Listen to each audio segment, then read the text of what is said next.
Hello everyone, welcome to my channel H D Orion. हम पढ़ रहे हैं accountancy for class 12 T S Grewal की टेक्स्ट बुक से 2022 edition chapter 7 death of a partner. और इस वीडियो में हम पढ़ेंगे calculation of profit share of a deceased partner. So let us see some questions from the textbook. Question number 10, Dinkar, Navita and Vani were partners sharing profits and losses in the ratio of 3:2:1. Navita died on 30th June 2017. Her share of profit for the intervening period was based on the sales during the period, which were rupees 6 lakh. The rate of profit during the past 4 years had been 10% on sales. The firm closes its books on 31st of March every year. Calculate Navita's share of profit. So let us see detailed explanation of this. So solution 10 we will see. So there are three partners, Dinkar, Navita and Vani, and their profit sharing ratio is 3:2:1. And Navita died on 30th June 2017. And firm closes its books on 31st March. Now the thing is that we have to calculate profit share of Navita. Fine. So Navita की मृत्यु हो गई है और ये 30th जून को हुई है. सो हमारा अकाउंटिंग ईयर शुरू होता है 1 अप्रैल से. So from 1 April to 30th June. So how many months it is? 3 months. 3 months का हमें प्रॉफिट नविता को देना है और ये सेल्स पर डिपेंडेंट है. So sales is how much? Sales is given as rupees 6 lakh and profit is how much? Profit is equal to 10% on sales. Sales का 10% प्रॉफिट है. Fine. So profit is how much? Profit is equal to 6 lakh into 10%. That is equal to rupees 60,000. ये profit हो गया. अब इसी profit को base लेते हुए हमें डिसीज्ड पार्टनर नविता का प्रॉफिट कैलकुलेट करना है. So profit for Navita is equal to 60,000 rupees. उसमें उसका पोर्शन क्या है? Navita is the middle one. So 3/6 rupees 20,000. Fine. ये ऐसा इसलिए है क्योंकि ये जो सेल्स है it is for the during the period. मतलब ये 1 अप्रैल से लेकर के 30th जून के दौरान का ही सेल्स दिया हुआ है, इसलिए इसे हमें मंथ में कैलकुलेट नहीं करना है. So this much is the amount of profit to be paid by the firm to deceased partner Navita. Question number 11, Anil, Sunil and Hari were partners sharing profits equally. Sunil died on 30th December 2020. In terms of the partnership deed, accounts were prepared for the period ended 31st December 2020 and net profit was determined at rupees 6 lakh.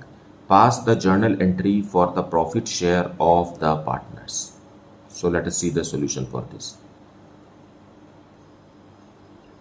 So solution 11 we will see. Journal entry pass करना है हमें और 31st दिसंबर को करना है. 31st दिसंबर 2020. Okay. और हमारा accounting year भी कैलेंडर ईयर है ना, जैसा कि क्वेश्चन में लिखा है 1 जनवरी से लेकर के 31st दिसंबर तक ही अकाउंटिंग ईयर है. It is not April to March, है ना. And at the end of the year, साल के आखिरी दिन में ही एक पार्टनर की मृत्यु हो गई है और वो पार्टनर है सुनील, है ना. अनिल, सुनील और हरि इक्वल पार्टनर है और उसमें से सुनील की मृत्यु हो गई है. And profit eight the end of the year is rupees 6 lakh. तो हमें कुछ करना नहीं है, सीधा सीधा प्रॉफिट को बांट देना है. So profit and loss appropriation account. Profit and loss appropriation account debit करेंगे, ना कि profit and loss suspense account. Profit and loss suspense account तब खुलता है when the partner dies in the middle of the year, है ना. अभी यहाँ तो सही प्रॉफिट असर्टेन हो गया है, कैलकुलेट हो चुका है साल के आखिरी दिन में. So we will distribute it through profit and loss appropriation account to all the partners, है ना, to Anil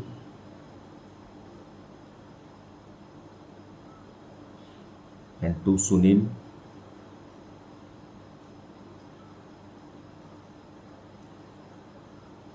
and to Hari.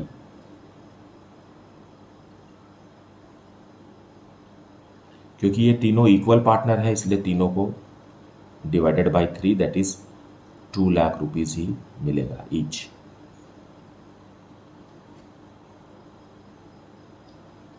Being profit to partners in 1:1:1. So that is the solution for question number 11. Now let us see question number 12. A, B and C were partners in a firm sharing profits and losses in the ratio of 2:2:1. On 25th February 2019, B died. B's share of profit till the date of his death was calculated as rupees 5,000. Pass the necessary journal entry for the same in the books of the firm. Now हमें यहाँ profit calculate नहीं करना है क्योंकि जिस दिन B की मृत्यु हुई है उस दिन तक का प्रॉफिट बी का क्वेश्चन में लिखा हुआ है। फाइन, सो सिर्फ हमें एक जर्नल एंट्री पास करना है और 25 फरवरी को बी की मृत्यु हुई है। सॉल्यूशन 12। फाइन, बी की मृत्यु साल के बीच में 25 फरवरी को हो गई है ना। So 25 February and year is 2019। On this date हमें डिसीज्ड पार्टनर बी को, क्योंकि हमारे पास 3 पार्टनर हैं ए बी और सी, उसमें से बी की मृत्यु हो गई है 25 तारीख को, 25 फरवरी को, और इस दिन हमें उसे प्रॉफिट ट्रांसफर करना है। So profit and loss suspense account.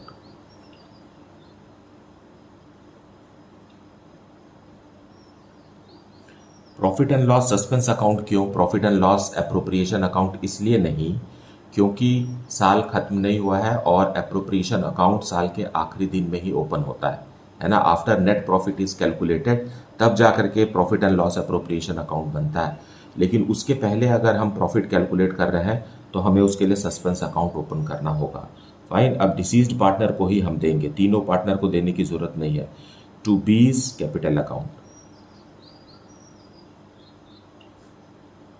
5,000 rupees उसका बनता है और फर्म ने उसे ट्रांसफर कर दिया। Being profit paid to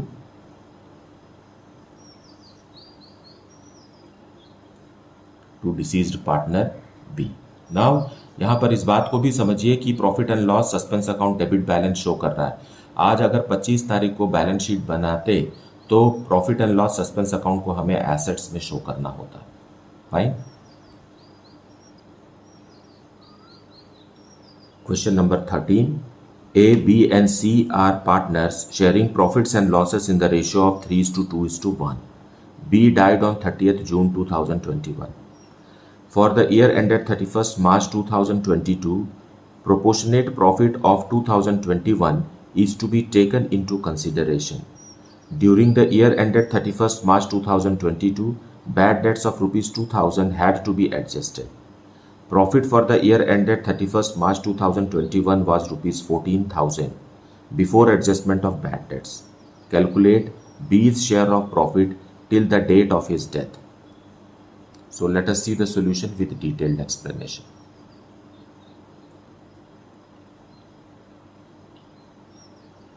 So solution 13, we are having 3 partners. हमारे पास 3 partners हैं A, B और C और उनका प्रॉफिट शेयरिंग रेशियो है 3:2:1। Now on 30th June 2021 B died. Okay, B की मृत्यु हो गई है 30th जून और हमारा अकाउंटिंग ईयर क्या है? 1 अप्रैल से 31 मार्च है। फाइन, सो इस फाइनेंशियल ईयर में बी कितने दिन फर्म के साथ रहा? वो सिर्फ अप्रैल मई जून मीन्स 3 मंथ्स के लिए ही रहा। तो बी को 3 मंथ्स का प्रॉफिट फर्म को देना है और ये ही हमें कैलकुलेट करना है। सो बीज प्रॉफिट इज इक्वल टू इसके लिए फर्म ने कहा है कि वो प्रीवियस ईयर का प्रॉफिट को बेस बना करके देगा और प्रीवियस ईयर का प्रॉफिट है 14,000 रुपीज़, जिसमें बैड डेट्स एडजस्ट नहीं किया गया है 2,000 रुपीज़ का। सो हम बैड डेट्स को कम कर देंगे।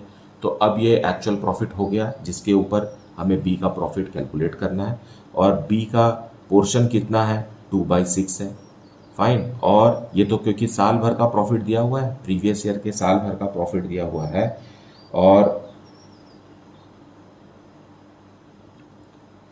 और हमें सिर्फ 3 मंथ्स के लिए कैलकुलेट करना है ना। बी अप्रैल मई जून, 3 मंथ्स, सिर्फ 3 divided by 12।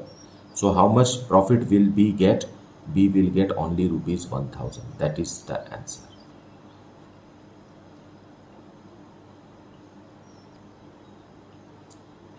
Question number 14 now. Ram, Manu and Hari were partners in a firm. Hari died on 30th June 2022. His share of profit from the closure of the last accounting year till the date of death was to be calculated on the basis of the average of 3 completed financial years of profits before death. मतलब कि अब साल के बीच में ही एक partner की मृत्यु हो गई। हमारे पास 3 पार्टनर हैं, राम, मनु और हरि। तो हरि को प्रॉफिट देने के लिए पिछले 3 साल के एवरेज प्रॉफिट का हिसाब लेना होगा। Fine. Profits for the year ended 31st March 2020, 21 and 22 were ₹1,10,000, ₹1,20,000 and ₹1,30,000 respectively. Calculate Hari's share of profit till the date of his death and pass necessary journal entry for the same. So let us see the solution. So solution 14 we will see. हमारे पास 3 partners हैं, Ram, Manu and Hari. Fine.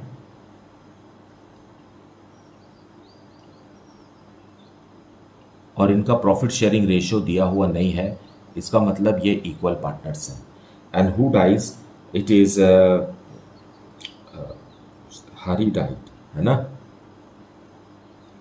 Hari died on 30th June 2022। Now in the middle of the year हमें हरि का profit calculate करना है based on last 3 years average profit. So हमारे को 3 साल का प्रॉफिट दिया हुआ है 20 का, and year ending 21 March 21 and year ending 31st March 2022। तीनों साल का प्रॉफिट दिया हुआ है। यह है ₹1,10,000 एंड देन 1,20,000 एंड 1,30,000। 3 साल के प्रॉफिट का एवरेज। फाइन। इन्हें हम ऐड करेंगे तो आएगा ₹3,60,000। नाउ एवरेज प्रॉफिट बोला है, तो एवरेज प्रॉफिट निकालने के लिए हम 3,60,000 डिवाइडेड बाय 3 करेंगे। यह आ गया ₹1,20,000 is the average profit based on which deceased partners profit is to be calculated. So Hari's profit is equal to 1,20,000 में उसका हिस्सा है 1/3, है ना। ये तो तीनों का है और साल भर का है। और हरी कौन है? लास्ट पार्टनर है, तो 1/3 ही मिलेगा उसे। और उसमें भी जितने भी दिन वो फर्म के साथ रहा उतने दिन का ही मिलेगा। सो 1 अप्रैल से लेकर के 30th June 2022 तक, मतलब 3 मंथ्स के लिए ही हरि को प्रॉफिट मिलेगा, क्योंकि उसके बाद उस दिन तो उसकी मृत्यु हो गई है। Now Hari's portion of profit is how much? It is 10,000 rupees. So we will pass journal entry on 30th June. Okay. So 30th June 2022, इसी दिन हरि की मृत्यु हुई है और इसी दिन हमें उसको प्रॉफिट उसे देना है, फर्म देगी। सो इसके लिए हम profit and loss suspense account open करेंगे। Profit and loss suspense account. Appropriation account इसलिए नहीं खुलेगा क्योंकि it is in the middle of the year, साल के बीच में है। अगर आखिरी दिन होता तो हम profit and loss appropriation account open करते और तीनों पार्टनर को उनके प्रॉफिट शेयरिंग रेशो में कैलकुलेटेड प्रॉफिट को डिस्ट्रीब्यूट करते। अभी ये जो प्रॉफिट है, ये तो इस साल का प्रॉफिट हमने बनाया है, प्रॉफिट पिछले 3 साल का एवरेज निकाल करके। Fine. So it is 10,000 rupees. अब यह दे देंगे डिसीज्ड पार्टनर हरि को, हरीज कैपिटल अकाउंट।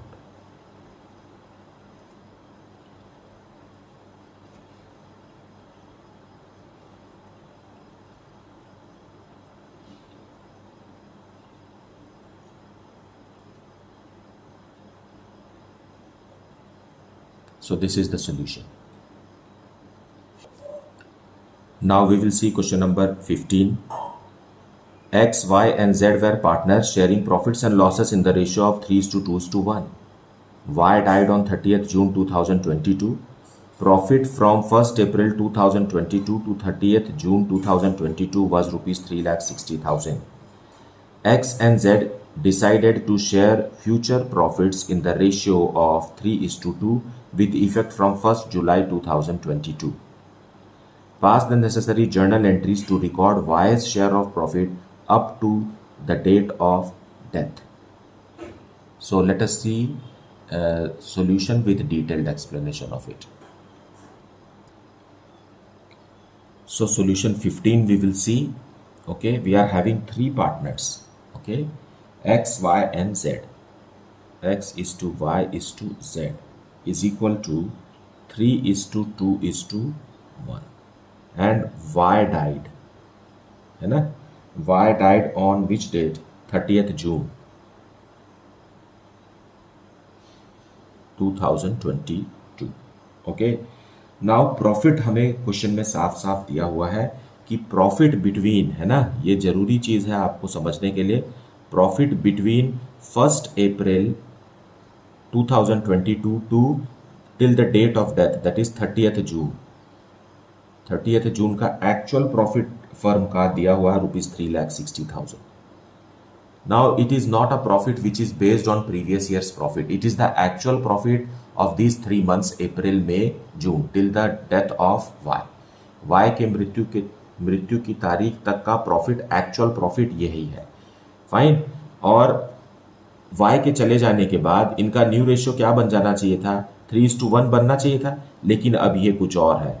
X और Z जो कंटिन्यूइंग पार्टनर्स है, उनका रेशियो क्वेश्चन में दिया हुआ है 3:2. 3:2. नाउ पहली बात यह है कि ये एक एक्चुअल प्रॉफिट है ना, ये पिछले साल के प्रॉफिट्स पर बेस्ड कैलकुलेटेड नहीं है, और ये 3 महीने का ही प्रॉफिट है, और प्रॉफिट शेयरिंग रेशियो चेंज हो गया है. तो अब हमें ना तो profit and loss appropriation account लिखना है क्योंकि साल के बीच का समय है ना, it is not the end of the year, so we will not write profit and loss appropriation account. At the same time profit and loss suspense account भी हमें नहीं खोलना है क्योंकि ये actual profit of the year है. Fine. तो हमें गेनिंग रेशियो कैलकुलेट करना होगा. So what is gaining ratio? Gaining ratio is equal to new ratio minus old ratio. So continuing partners के लिए हम कैलकुलेट करेंगे. एक्स के लिए हो गया 3/5 माइनस 3/6, और जेड के लिए हो गया 2/5 minus 1/6. Here LCM is 30. 18 minus 15, that is equal to 3/30. Here also LCM is 30, and 12 minus 5, that is equal to 7/30. So gaining ratio क्या आ गया कंटिन्यूइंग पार्टनर का? 3:7. So जो भी प्रॉफिट Y को मिलेगा उसकी मृत्यु पर, उसको कंटिन्यूइंग पार्टनर X और Z गेनिंग रेशियो में बेयर करेंगे. Fine. So what is Y's profit? Let us calculate. Y's profit is equal to rupees 3,60,000 into Y का पोर्शन क्या है? 2/6. Fine. So it is coming to be 1,20,000 आ गया. 1,20,000 को gaining ratio में bear करेंगे X और Z. सो कितना X देगा और कितना Z देगा? सो इसे 3:7 में हम ब्रेक करेंगे. So let us break it. Okay, 1,20,000 into 3/10, that is equal to rupees 36,000. So ये 1,20,000 जो डिसीज्ड पार्टनर Y को देना है, उसमें 36,000 X देगा और Z देगा 1,20,000 into 7 divided by 10. So that is equal to how much? 84,000. So 84,000 will be paid by Z. So let us see journal entry for this. Okay, on which date we are passing? On the date of his death, that is 30th June 2022. So continuing partners gain कर रहे हैं, इसलिए उनका capital account को हम debit करेंगे. X capital account debited and Z's capital account also debited. to deceased partner Y's capital account. Fine. So जैसा कि हमने कैलकुलेट किया है 1,20,000 है, जिसमें से 36,000 रुपीज़ एक्स देगा और 84,000 रुपीज़ जेड से मिलेगा. Now being profit to Y.